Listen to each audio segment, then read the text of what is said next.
कहानी की शुरुआत 4 रग्बी प्लेयर्स से होती है जो मछली पकड़ने के लिए समंदर में निकले थे, लेकिन जब वापस लौटने का वक्त आया तो करीब 50 मीटर दूर उनका एंकर समुद्र की तलहटी में बुरी तरह फंस गया। वो महंगा एंकर छोड़ना नहीं चाहते थे, इसलिए कप्तान ने सबको मिलकर खींचने को कहा। चारों प्रोफेशनल एथलीट अपनी पूरी ताकत लगाकर रस्सी खींचने लगे।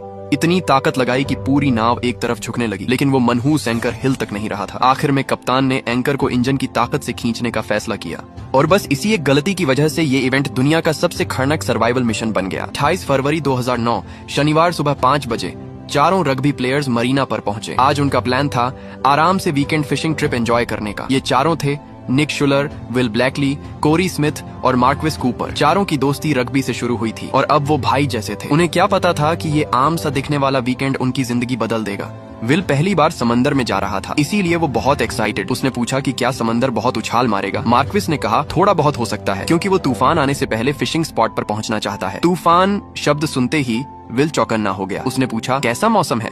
मार्क्विस ने सच बताया कि एक बड़ा तूफान आ रहा है, लेकिन उसने टाइमिंग कैलकुलेट कर ली है। वो लोग दोपहर 3-4 बजे तक फिशिंग खत्म कर लेंगे और शाम से पहले लौट आएंगे। खराब मौसम, देर रात आएगा। प्लान सुनकर विल थोड़ा शांत हुआ, लेकिन उसके मन का डर पूरी तरह खत्म नहीं हुआ। कोरी ने एक वाटरप्रूफ बैग निकाला और सबको कहा अपने फोन उसमें रख दो। उसने कहा कि समुद्री नमक फोन खराब कर सकता है और कुछ मील दूर जाने के बाद वैसे भी सिग्नल नहीं मिलेगा। विल ने माना कि ये सही है, लेकिन फिर भी उसने कंफर्म किया कि नाव में रेडियो है ना। मार्क्विस ने मजाक में कहा 2 स्ट्रॉ और एक लंबी रस्सी है। सब हंस पड़े। फिर उसने सीरियस होकर बताया कि हाँ, रेडियो है। विल ने थोड़ा शर्माते हुए माना कि शायद वो जरूरत से ज्यादा सावधान हो रहा है, लेकिन उसके अंदर की बेचैनी अभी भी कहीं बाकी थी। सुबह 6:30 बजे नाव गहरे समंदर की तरफ बढ़ रही थी। सब कुछ खूबसूरत लग रहा था, लेकिन उसी समय जमीन पर टीवी में मौसम विभाग तेज ठंडी हवा और बड़े तूफान की चेतावनी दे रहा था। मौसम वैज्ञानिक इसे ऊपरी वायुमंडलीय अशांति कह रहे थे। निक की मां ने मौसम रिपोर्ट देखकर तुरंत उसे कॉल किया। फोन कुछ देर बजा और फिर वॉइसमेल पर चला गया, क्योंकि फोन तो वाटरप्रूफ बैग में बंद था। मां ने मैसेज छोड़ा कि उसने मौसम की खबर देखी है और वो बस कंफर्म करना चाहती है कि निक को तूफान की जानकारी है। उसकी आवाज में साफ चिंता थी, लेकिन ये मैसेज कभी सुना नहीं जाएगा।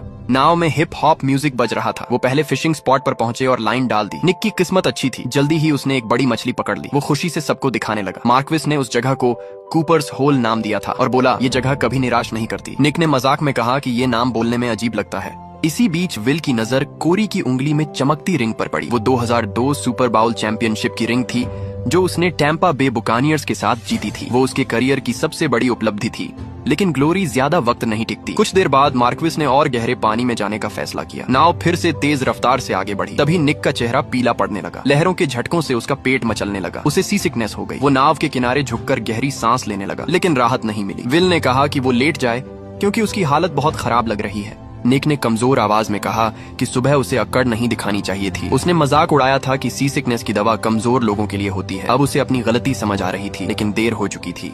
4 घंटे बाद सुबह 9 बजे वो मार्क्विस के पसंदीदा गोल्डन स्पॉट पर पहुंचे। इंजन बंद किया गया और एंकर डालने की तैयारी हुई। मार्क्विस ने खास तौर पर कहा कि रस्सी टाइट रखकर धीरे धीरे एंकर नीचे छोड़ो। पिछली बार गलती से एंकर खो दिया था। दोपहर 1 बजे तक आसमान काला होने लगा। तूफान करीब आ रहा था। उन्होंने तुरंत वापस लौटने का फैसला किया। कोरी एंकर उठाने लगा, लेकिन एंकर फंस चुका था। उसने पूरी ताकत लगाई, लेकिन रस्सी सीधी तनी रही।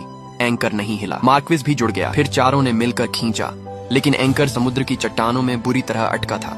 आसमान और काला हो रहा था। बिजली गरज रही थी। मार्क्विस ने फैसला किया कि इंजन से खींचते हैं। इंजन स्टार्ट हुआ। नाव आगे बढ़ी। रस्सी और तनी। उसने सबको पकड़कर रहने को कहा। नाव जोर से हिल सकती है। उसने धीरे धीरे एक्सेलरेटर बढ़ाया। इंजन गरजा, लेकिन रस्सी पीछे से नाव को नीचे खींच रही थी। नाव का अगला हिस्सा ऊपर उठ गया। पिछला हिस्सा पानी में धंस गया। नाव खतरनाक एंगल पर झुक गई। चारों लोग रेलिंग पकड़कर लटके हुए थे। उनकी पूरी नजर पीछे की तनी रस्सी पर थी। किसी ने सामने से आती खतरे की दीवार नहीं देखी। एक विशाल लहर सामने से उठ रही थी। आसमान काला था और वो लहर एक चलती हुई पानी की दीवार जैसी दिख रही थी।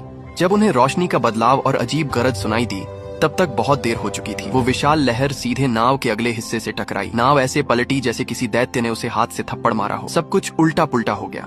जब वो पानी के ऊपर आए तो उन्होंने देखा नाव पूरी तरह उलट चुकी थी। उनकी सुरक्षा अब सिर्फ एक उलटी पड़ी नाव की खाली खोल बन चुकी थी। चारों एक दूसरे के नाम चिल्लाने लगे, कंफर्म करने के लिए कि सब जिंदा हैं। मार्क्विस ने सबको नाव के पास आने को कहा। उलटी नाव थोड़ी फ्लोट कर रही थी, सहारा दे सकती थी। उन्होंने कोशिश की नाव को सीधा करने की, लेकिन कोई फायदा नहीं हुआ। तभी विल को याद आया एंकर की रस्सी अभी भी जुड़ी है। वही वजन नाव को नीचे खींच रहा है, लेकिन कांटे कैसे? कोई चाकू नहीं था। विल पानी में डुबकी लगाकर गया और प्रोपेलर के तेज किनारे से रस्सी काट दी। रस्सी कटने के बाद भी हालत ज्यादा नहीं बदले, नाव अब भी उलटी ही थी। लगभग 30 मिनट तक समुद्र में भटकने के बाद मार्क्विस के दिमाग में एक नया प्लान आया। उसने कहा कि जो रस्सी अभी काटी है उसे नाव के एक साइड में बांधकर सब मिलकर खींचते हैं, शायद रस्सी के सहारे नाव को पलट सकें। सुनने में प्लान ठीक लगा तो चारों फिर जुट गए। उसी समय जमीन पर तूफान तेज होता जा रहा था। मौसम विभाग बता रहा था कि ये तूफान 2nd कैटेगरी हरिकेन की ताकत तक पहुंच सकता है। पाउला ने फिर से निक को फोन किया, लेकिन इस बार भी सीधा वॉइसमेल। उसने मैसेज छोड़ा कि तूफान बहुत खतरनाक लग रहा है और उम्मीद है वो लोग लौट रहे होंगे। उसकी आवाज में डर साफ था, लेकिन वो मैसेज भी कभी नहीं सुना जाएगा क्योंकि फोन समंदर में बंद पड़े थे। उलटने के करीब 5 घंटे बाद चारों को समझ आ गया कि नाव सीधी करना लगभग नामुमकिन है। नाव भारी थी और ठंडे पानी में उनकी ताकत तेजी से खत्म हो रही थी। हर कोशिश में एनर्जी जा रही थी और इस बर्फ जैसे ठंडे पानी में ताकत ही जिंदगी थी। धीरे धीरे सबको मानना पड़ा कि वो इस नाव को नहीं पलट सकते।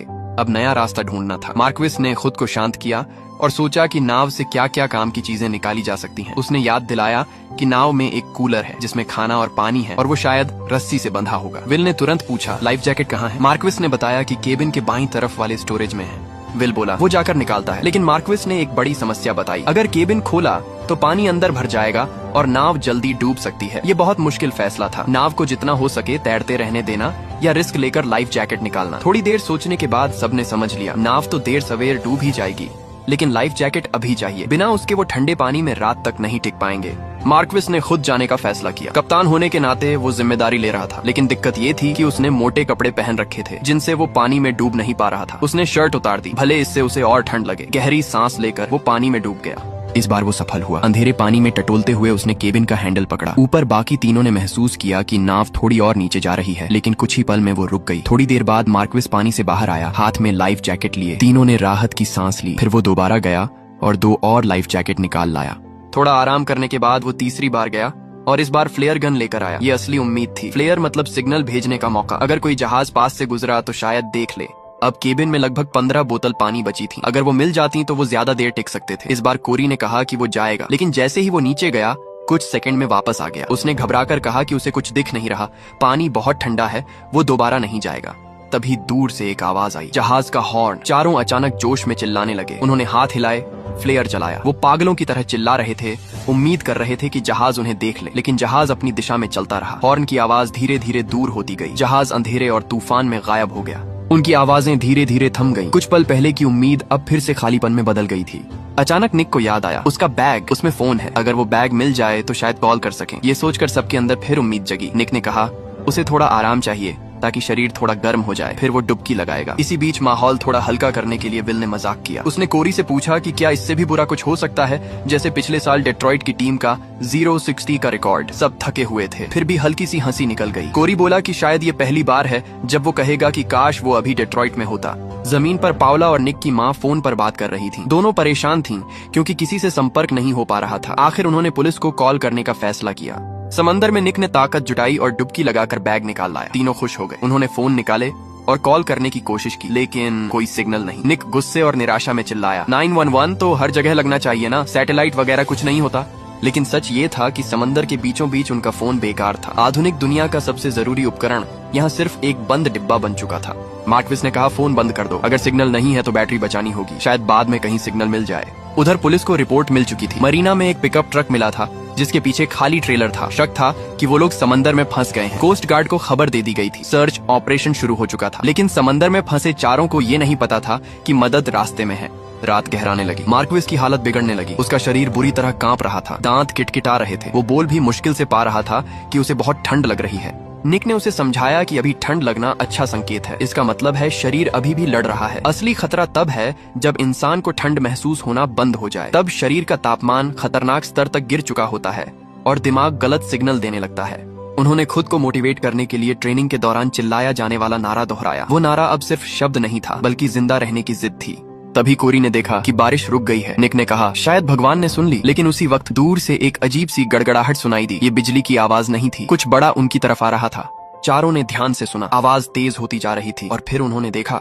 चारों ने कान खड़े कर लिए। वो अजीब सी गड़गड़ाहट लगातार तेज होती जा रही थी। ये आवाज बिजली की नहीं थी, कुछ अलग थी, जैसे कोई बहुत बड़ी चीज पानी को चीरते हुए उनकी तरफ आ रही हो। कोरी ने भी साफ सुना। सबने सांस रोक ली और अंधेरे में देखने की कोशिश करने लगे कि आखिर ये आवाज कहाँ से आ रही है। समंदर की सतह पर हलचल बढ़ने लगी थी। दूर पानी के ऊपर कुछ भारी सा हिलता हुआ दिख रहा था। गड़गड़ाहट अब और पास आ चुकी थी। लहरों का पैटर्न भी बदलने लगा था, जैसे कोई ताकतवर चीज पानी को धकेल रही हो। चारों पूरी तरह चौकन्ने हो गए। उनकी धड़कनें तेज हो गईं। ठंड, थकान और डर के बीच वो समझने की कोशिश कर रहे थे कि आखिर सामने क्या है। गड़गड़ाहट अब बिल्कुल पास आ चुकी थी। तभी एक बहुत बड़ी लहर दीवार की तरह पूरी तबाही लेकर उनकी तरफ दौड़ी। उसका जोर इतना भयानक था कि चारों को नाव से अलग अलग दिशाओं में उछालकर फेंक दिया। दुनिया फिर से घूमने लगी। ऊपर नीचे सब उल्टा पुल्टा हो गया। चारों तरफ से समुद्र का पानी टूट कर आया और सब कुछ निगल गया। कानों में बस टेढ़ी मेढ़ी चीखों की आवाज गूंज रही थी, जो पानी के अंदर दबकर अजीब और दूर सी लग रही थी।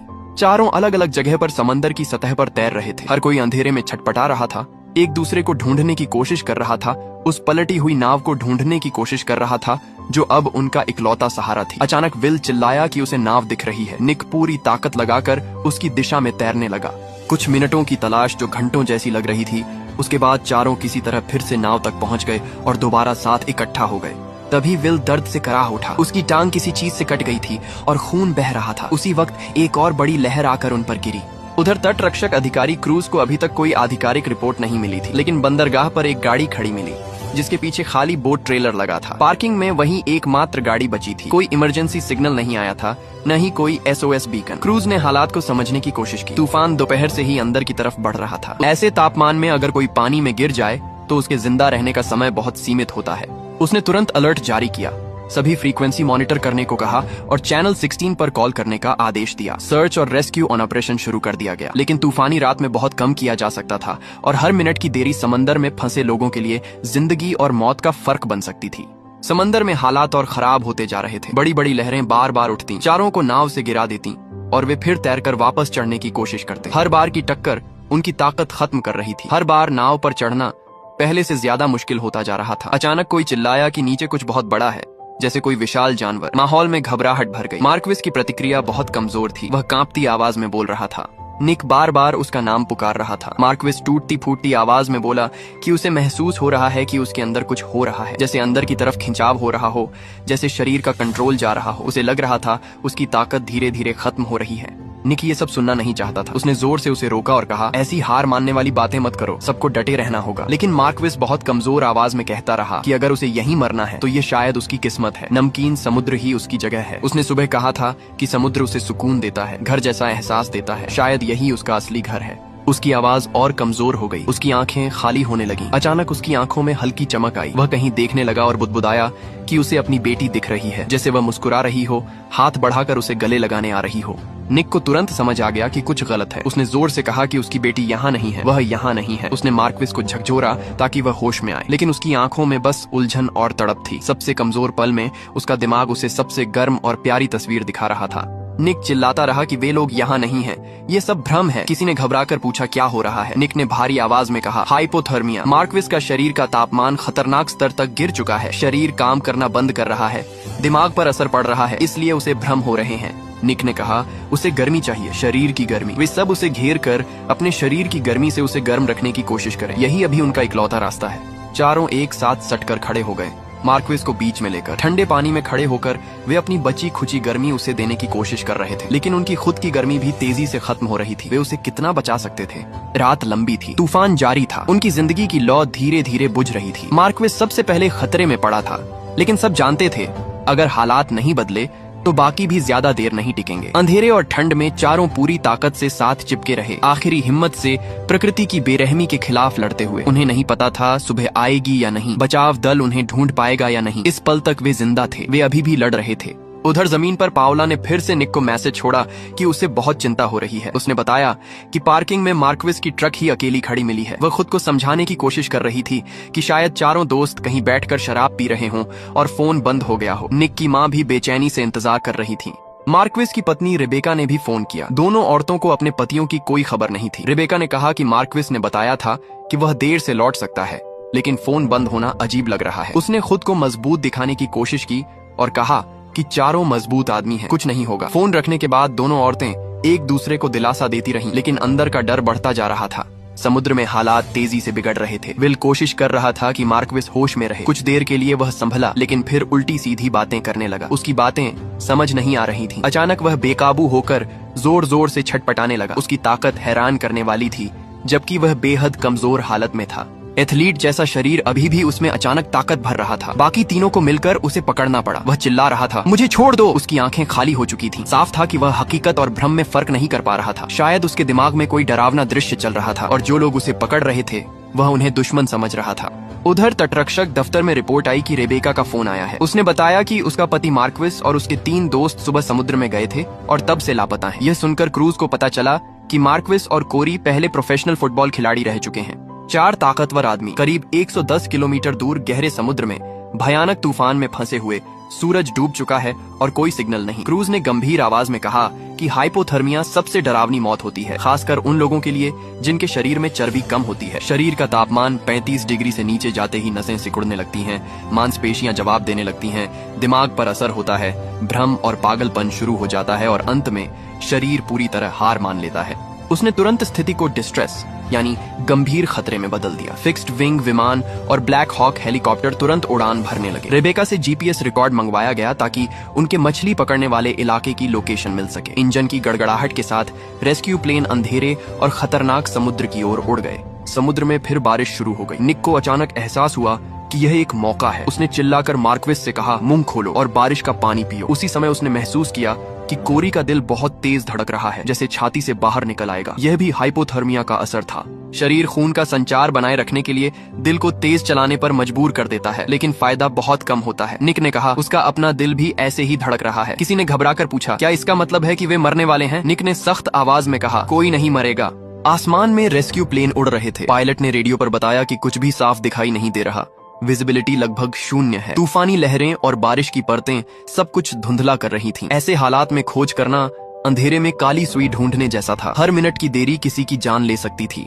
समुद्र में फंसे लोगों को पता ही नहीं था कि उनके ऊपर से विमान चक्कर लगा रहे हैं। उन्हें सिर्फ अंधेरा, ठंड और डर महसूस हो रहा था। मार्क्विस लगभग बेहोशी में था। उसकी सांसें कमजोर थीं। कोरी का मानसिक संतुलन टूटने लगा था। विल का जख्म लंबे समय से खारे पानी में भीग रहा था। शायद उसमें इन्फेक्शन हो चुका था। सिर्फ निक था जो खुद को संभाले रखने की कोशिश कर रहा था, लेकिन वह भी अपने अंदर की गिरती ताकत महसूस कर रहा था। उसका शरीर भी हद पर पहुंच रहा था। उसके पास सिर्फ उसकी इच्छा शक्ति बची थी। उसे अपने पिता की आवाज याद आई, हम कभी हार नहीं मानते। उसने खुद से कहा कि उसे टिके रहना होगा, सबको टिकाए रखना होगा, क्योंकि एक बार आंख बंद हुई तो शायद फिर कभी न खुले। जमीन पर पाउला रेबेका के घर पहुंची। रेबेका ने घबराहट में कहा कि तटरक्षक को सर्च को और तेज करना चाहिए। उन्हें जीपीएस ढूंढना होगा जिसमें मार्क्विस के मछली पकड़ने के पॉइंट सेव हैं। वह घबराहट में ढूंढ नहीं पा रही थी और टूटने लगी थी। पाउला ने उसे शांत किया और याद दिलाया कि उसने खुद कहा था कि मजबूत रहना है।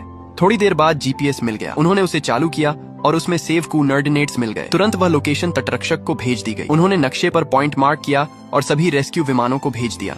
समुद्र में हालत और बिगड़ गई। मार्क्विस और कोरी दोनों की हालत खराब थी। कोरी कह रहा था कि उसे बहुत गर्मी लग रही है। विल ने कहा, यह भ्रम है, दिमाग धोखा दे रहा है। तभी एक और विशाल लहर आई और मार्क्विस को बहा कर ले गई। उसकी लाइफ जैकेट फिसल गई और वह समुद्र में डूब गया। निक ने चीख कर उसका नाम पुकारा। उसकी आवाज में यकीन न करने वाली पीड़ा थी। विल उसे ढूंढने की कोशिश करता रहा, लेकिन कुछ नहीं मिला। कोरी पूरी तरह पागलपन में चला गया और चीखने लगा। अब 4 में से 3 बचे थे और उनमें से भी एक आधा होश में था। मार्क्विस का जाना सिर्फ एक दोस्त का खोना नहीं था, बल्कि उम्मीद का टूट जाना था।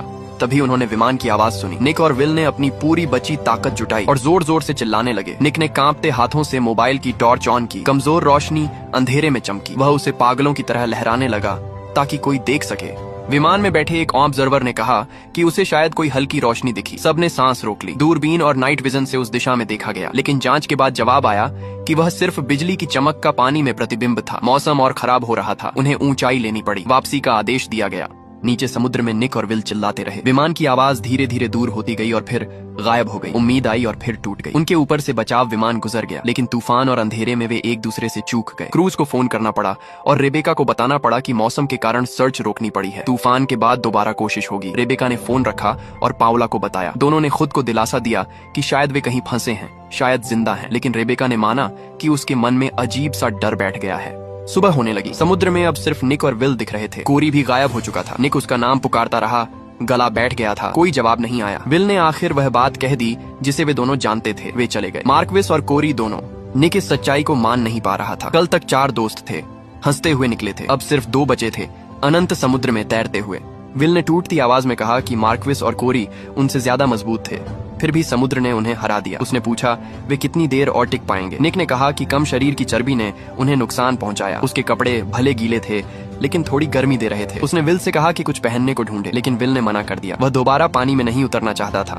तभी निक ने पानी के नीचे एक साया देखा, शार्क। वे घबराकर नाव पर चढ़ गए। विल का जख्म अभी भी खून बहा रहा था। निक ने उसे समझाया कि शार्क मछलियां ढूंढती हैं, उन पर हमला नहीं करेगी, लेकिन डर बढ़ता जा रहा था। विल ने पूछा क्या निक चर्च जाता था? मौत सामने हो तो इंसान भगवान और आत्मा के बारे में सोचने लगता है। अगर आखिरी दिमागी पल ही अनंत हो जाए तो भगवान कहाँ है? मरने के बाद क्या होगा? निक ने कहा उसे याद नहीं, बहुत समय हो गया। विल ने पूछा क्या वह नास्तिक बन गया है? निक ने गुस्से में कहा वह बस हकीकत में जीता है। ऐसे भगवान से क्या मांगना जिसने उसके दोस्तों को मरने दिया। विल ने कहा गुस्सा मत करो, भगवान को मत छोड़ो। निक ने थकी आवाज में कहा उसने कुछ नहीं छोड़ा। उनकी यह बात दरअसल मौत को देखने के दो अलग तरीके थे। विल विश्वास में सहारा ढूंढ रहा था, निक गुस्से और जिद में लड़ रहा था। लेकिन चाहे तरीका जो भी हो, समुद्र उनके सामने था, बेरहम और ठंडा। बेस पर सुबह की हलचल शुरू हो चुकी थी। कप्तान क्रूज ने साफ कहा कि परिवार वालों को तुरंत जानकारी दी जाए ताकि उन्हें सबसे बुरी खबर किसी अचानक टीवी रिपोर्ट से न मिले। एक अधिकारी ने पूछा कि क्या ऑपरेशन को सर्च एंड रिकवरी यानी सिर्फ शव ढूंढने की कार्रवाई में बदल दिया जाए? कप्तान ने सख्ती से मना कर दिया। उसने कहा अभी नहीं, अभी उम्मीद बाकी है। दिन निकलने के बाद उनके पास ज्यादा फायदा होगा। उसने एक बड़े रेस्क्यू जहाज को भी रवाना करने का आदेश दिया। जहाज पर सायरन बजा। क्रू मेंबर्स को इकट्ठा किया गया और बताया गया कि उन्हें सेंट पीटर्सबर्ग के पास एक छोटी नाव की तलाश में जाना है जिसमें 4 लोग लापता हैं और संभव है नाव पलट गई हो। कप्तान ने सभी से कहा कि इस मौसम में इलेक्ट्रॉनिक उपकरण अक्सर भरोसेमंद नहीं होते, इसलिए पानी की सतह पर अपनी नजरें टिकाए रखें। इंसानी आंख से बढ़कर कुछ नहीं होता। समुद्र अब भी ठंडा, गहरा और बेरहम था और वे दोनों उसकी दया पर टिके हुए थे। सूरज ऊपर आने लगा लेकिन ठंड कम नहीं हुई। उनके शरीर सुन्न पड़ रहे थे। निक महसूस कर रहा था कि उसकी उंगलियां कड़ी हो चुकी हैं, होंठ कांप रहे हैं और हर सांस लेना मुश्किल होता जा रहा है। विल की हालत भी खराब थी। दोनों को समझ आ रहा था कि अगर जल्दी मदद नहीं पहुंची तो ज्यादा देर टिकना मुश्किल होगा। फिर भी वे एक दूसरे को देख रहे थे, जैसे सिर्फ साथ बने रहना ही उन्हें जिंदा रखे हुए है। आसमान हल्का होने लगा था लेकिन राहत अभी भी दूर थी। वे नहीं जानते थे कि कोई उन्हें ढूंढ रहा है या नहीं। उन्हें बस इतना पता था कि वे अब भी सांस ले रहे हैं और जब तक सांस चल रही है तब तक लड़ाई खत्म नहीं हुई। जमीन पर निक की मां मार्सिया को पता चलता है कि कोस्ट गार्ड ने सर्च और रेस्क्यू मिशन रोक दिया है। ये सुनकर वो गुस्से में फट पड़ती है। निक की उंगलियां ठंड से सुन्न हो चुकी हैं। वो दर्द से चिल्ला रहा है। एक और बड़ी लहर आती है और दोनों को पानी के अंदर पटक देती है। वो पूरी ताकत लगाकर फिर से ऊपर आते हैं। विल कहता है कि ये बहुत खराब आइडिया है, वो डूब सकते हैं। निक जवाब देता है कि वैसे भी वो डूब सकते हैं, लेकिन कम से कम नाव से बंधे रहेंगे तो एक उम्मीद रहेगी। थोड़ी हिचकिचाहट के बाद विल भी खुद को नाव से बांध लेता है। अब चाहे लहरें कितनी भी तेज हों, वो अलग नहीं होंगे, लेकिन अगर नाव डूब गई तो वो भी उसके साथ नीचे चले जाएंगे। कोस्ट गार्ड बेस पर मार्सिया एक अधिकारी से सवाल करती है। वो पूछती है कि खबरों में मिशन को रिकवरी ऑपरेशन क्यों बताया गया। अधिकारी समझाता है कि 200 से ज्यादा लोग सर्च में लगे हैं, एक पेट्रोल जहाज भी तैनात है, लेकिन खराब मौसम में पायलट्स को खतरे में नहीं डाला जा सकता। तूफान लगभग 1 घंटे में खत्म होगा और फिर सर्च फिर से शुरू होगी। मार्सिया की आंखों में डर था। वो पूछती है क्या आपको सच में लगता है कि वो जिंदा है? अधिकारी कहता है कि उसे भरोसा रखना चाहिए, वो पूरी कोशिश करेगा। मार्सिया सिर हिलाती है क्योंकि उसके पास उम्मीद के अलावा कुछ नहीं बचा। समुद्र में दोनों बार बार लहरों से नीचे गिरते और फिर नाव पर चढ़ते हैं। वो पूरी तरह टूट चुके हैं लेकिन अभी जिंदा है। अचानक उन्हें हवाई जहाज की आवाज सुनाई देती है। दोनों आखिरी ताकत लगाकर हाथ हिलाते हैं। विल कहता है अब दिन निकल आया है, वो हमें जरूर देख लेंगे। लेकिन विमान बिना कोई प्रतिक्रिया दिए आगे उड़ जाता है। वो धीरे धीरे आसमान में गायब हो जाता है। दोनों निराश होकर उसे जाते देखते हैं। अब दिन है, उनके चमकीले लाइफ जैकेट साफ दिख रहे हैं, फिर भी किसी ने उन्हें नहीं देखा। उम्मीद फिर से आई और फिर चली गई। कुछ देर की खामोशी के बाद निक थके हुए स्वर में कहता है कि उन्हें पानी में 24 घंटे हो चुके हैं। विल पूछता है कि कोस्ट गार्ड कब तक खोज बंद रखेगा। निक कहता है कि उसे नहीं पता। विल कहता है कि अगर उन्हें खाना ढूंढने के लिए पानी में जाना है तो अभी जाना चाहिए जब तक रोशनी है। निक सहमत होता है। वो कपड़े उतारने की सोचता है लेकिन विल कहता है कि वो खुद जाएगा। वो गहरी सांस लेकर पानी में उतर जाता है। अंधेरे केबिन में टटोलते हुए आखिर उसे एक प्लास्टिक बैग मिलता है। वो ऊपर आता है, उसमें सरसों फ्लेवर वाले प्रेट्जेल थे। विल हल्की मुस्कान के साथ कहता है कि उसे ये स्वाद पसंद नहीं, लेकिन दोनों भूखे थे। वो तेजी से खाने लगते हैं। अचानक विल दूर इशारा करता है और पूछता है वो जमीन है क्या? निक देखता है, दूर कुछ ऐसा दिख रहा था जैसे जमीन की परछाई हो। दोनों को एक जैसा ही दिखाई दे रहा था। निक फोन निकालता है लेकिन उंगलियां सुन्न है। विल फोन चलाता है। स्क्रीन पर नो सिग्नल दिखता है। निक उलझन में पूछता है क्या ये भ्रम हो सकता है? विल कहता है 2 लोग एक जैसा भ्रम कैसे देख सकते हैं? कई घंटों से कोई विमान नहीं दिखा। विल कहता है या तो अभी तैरकर वहाँ पहुँचते हैं या फिर कभी नहीं। वो एक और रात नहीं झेल पाएंगे। दोनों रस्सी खोलते हैं और उस दिशा में तैरने लगते हैं, लेकिन कुछ ही देर में विल को एहसास होता है कि कुछ गलत है। वो चिल्लाता है कि वो जमीन नहीं, भ्रम है। शरीर की कमजोरी दिमाग से खेल कर रही है। इससे भी बुरा ये कि जब वो पीछे मुड़कर नाव की तरफ देखता है तो नाव भी नहीं दिखती। वो भ्रम के पीछे तैरते हुए नाव से बहुत दूर आ गए थे। दोनों एक दूसरे का नाम चिल्लाते हैं। अंधाधुंध पानी में तैरते हुए उलटी पड़ी नाव ढूंढने की कोशिश करते हैं। आखिरकार निक नाव ढूंढ लेता है और उसे चिपक जाता है। वो विल को पुकारता रहता है। थोड़ी देर बाद विल भी नाव तक पहुंच जाता है। दोनों फिर से साथ हो जाते हैं। कोस्ट गार्ड बेस पर कैप्टन क्रूज लगातार सर्च ऑपरेशन को कोऑर्डिनेट कर रहा था, लेकिन अब तक कोई टारगेट नहीं मिला था। रिपोर्ट आई कि उन्होंने 66 नॉटिकल माइल तक सर्च कर लिया है और अंधेरा होने तक जारी रखेंगे। समुद्र की सतह पर कुछ भी नजर नहीं आ रहा था। वो लोग अब 30 घंटे से समुद्र में भटके हुए थे। समुद्र में निक देखता है कि विल बहुत ज्यादा शांत हो गया है। वो पूछता है, तू ठीक है ना? विल बिखरी हुई आवाज में कहता है कि वो बस सोच रहा है। वो सोच रहा था कि नाव अभी तक पूरी तरह डूबी क्यों नहीं है। वो ये भी सोच रहा था कि अगर उसकी मौत हो गई तो लोग उसकी फ्यूनरल में क्या कहेंगे। यहाँ तक कि उसे शक होने लगता है कि क्या उसकी लाश कभी मिलेगी भी या नहीं। विल का दिमाग अब ठीक से काम नहीं कर रहा था। वो बुदबुदाने लगता है कि उसे उस लड़की से शादी कर लेनी चाहिए थी और उसे 1.5 कैरेट की डायमंड रिंग दिलानी चाहिए थी। वो कल्पना करने लगता है कि अगर उसने उससे शादी की होती तो वो इस ट्रिप पर जाने से मना कर देती। तब वो अभी घर पर होता, उसके साथ बच्चों की प्लानिंग कर रहा होता। विल कमजोर आवाज में निक से कहता है कि क्या वो उसके माता पिता को कुछ बता सकता है। वो पूरे वाक्य भी नहीं बना पा रहा था, बस बार बार यही कह रहा था, मेरी मम्मी को बता देना। निक मना कर देता है। वो कहता है कि वो उसके माता पिता को कुछ नहीं बताएगा क्योंकि विल खुद जाकर बताएगा, लेकिन विल बार बार वही दोहराता रहता है। फिर अचानक वो कहता है कि उसे बहुत गर्मी लग रही है, उसे ठंड नहीं लग रही। वो कहता है कि बस थोड़ा और गर्म होना चाहता है। निक समझ जाता है कि ये हाइपोथर्मिया का आखिरी स्टेज है। जब इंसान को ठंड की जगह गर्मी महसूस होने लगे तो इसका मतलब होता है कि दिमाग ने शरीर के तापमान को समझना बंद कर दिया है। मौत बहुत करीब होती है। विल अपने कपड़े उतारने लगता है। निक पूरी ताकत से उसे रोकता है और चिल्लाता है कि ऐसा मत कर। तभी एक और बड़ी लहर आती है और विल को पानी में बहा ले जाती है। निक रस्सी पकड़कर पूरी ताकत से उसे वापस खींच लेता है, लेकिन तब तक विल बेहोश हो चुका था। एक और जबरदस्त लहर आती है। इस बार विल का शरीर लहरों में खो जाता है और अंधेरे समुद्र में गायब हो जाता है। निक जोर जोर से विल का नाम चिल्लाता है, लेकिन जवाब में सिर्फ समुद्र की आवाज आती है। विल चला गया था, मार्क्विस चला गया था, कोरी भी चला गया था। कभी 4 जिगरी दोस्त थे, अब सिर्फ निक अकेला बचा था, अंधेरे समुद्र में तैरता हुआ। वो गुस्से में आसमान की तरफ चिल्लाता है,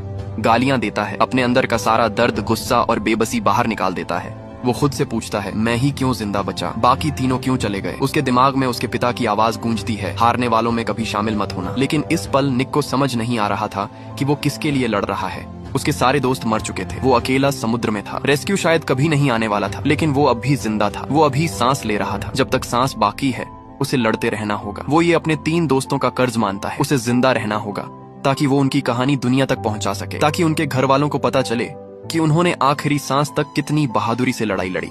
निक नाव को कसकर पकड़े रहता है। अंधेरा और गहरा हो जाता है। वो अकेले ही अपनी जिंदगी की लड़ाई जारी रखता है। बेस पर एक अधिकारी सबको संबोधित करते हुए कहता है कि वो समझता है सब लोग क्या महसूस कर रहे हैं, लेकिन अभी वो यहाँ से जा नहीं सकते। उम्मीद ही उनकी सबसे बड़ी ताकत है और यही उनके पास बची हुई आखिरी चीज है। वो सबसे कहता है कि भगवान पर भरोसा रखें, दुआ करें कि उन लड़कों को ढूंढ लिया जाए और उन्हें सुरक्षित घर वापस लाया जा सके।